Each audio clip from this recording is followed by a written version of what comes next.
Et action!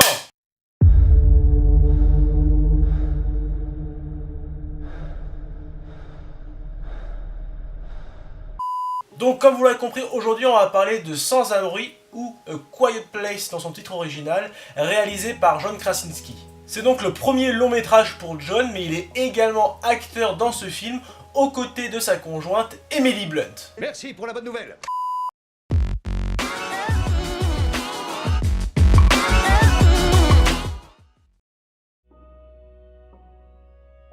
Une famille tente de survivre face à de mystérieuses créatures qui s'attaquent à toute forme de vie, émettant le moindre bruit.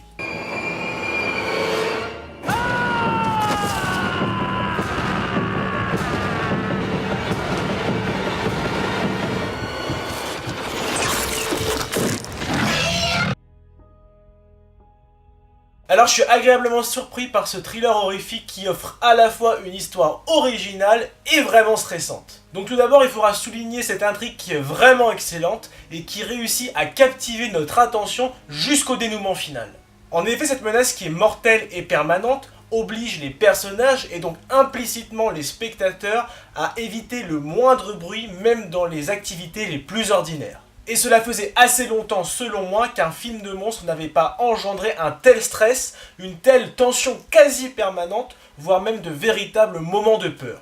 Je dirais que le dernier remonte à 2007 avec The Mist, voire même si on remonte un peu plus haut, en 2005 avec The Descent. Polly, t'arrêtes pas, avance.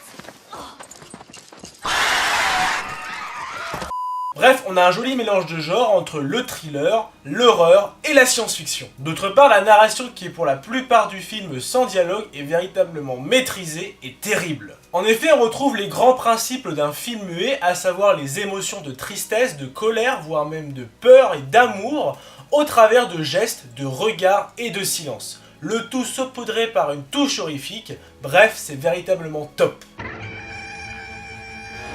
Après, comme tout film d'horreur, le long métrage présente de gros clichés, et l'objectif ici c'est pas de tous les citer, mais le plus marquant reste quand même le clou dans l'escalier, qui est vraiment grossier et inutile. Mais de manière globale, cela n'impacte pas la richesse et la réussite de ce thriller horrifique. Enfin, la seule frustration que je pourrais retenir de ce film, c'est l'origine des créatures. En effet, l'histoire nous plonge directement au cœur des événements, sans nous placer véritablement le contexte.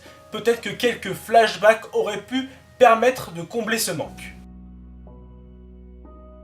La mise en scène est à l'image du scénario, à savoir qu'elle est réussie. Le seul point négatif, à mon sens, c'est la bande originale qui est vraiment trop présente pour un film qui se veut de jouer avec le silence. Cela ne veut pas dire qu'elle est mauvaise, bien au contraire, elle est vraiment excellente, mais certaines scènes auraient pu bénéficier d'un ton encore plus oppressant si cette bande originale aurait été moins imposante. Sinon, selon moi, le reste est totalement maîtrisé pour un thriller horrifique, à savoir les lumières, les jeux d'ombre, les créatures, le montage, voire même les lieux et les décors qui sont véritablement remarquables. Enfin, côté casting, on a des acteurs qui sont vraiment bons et très impliqués dans leur rôle. Et je pense tout particulièrement à Emily Blunt qui est vraiment excellente dans son interprétation de mère de famille, elle est véritablement touchante. Sans oublier bien évidemment John Krasinski qui est vraiment convaincant dans son rôle. Les deux enfants interprétés par Millicent Simmonds et Noah Jupe sont également très bons. Pour résumer, Sans un bruit est une véritable réussite, aussi bien sur le plan scénaristique, avec ce joli mélange entre thriller, horreur et science-fiction, mais également d'avoir cette touche d'originalité où le silence est au cœur du sujet. Mais également sur la partie visuelle, même si la bande originale est un peu trop imposante, on a quelque chose de véritablement intéressant. J'attribue donc la note de 15 sur 20 à ce thriller horrifique. Cette critique est à présent terminée, j'espère qu'elle t'a plu, si c'est le cas lâche le pouce bleu, partage ton avis dans le film dans les commentaires et n'oublie pas de t'abonner à la chaîne YouTube de Mediashow pour recevoir toutes les dernières vidéos. Allez, à plus tard!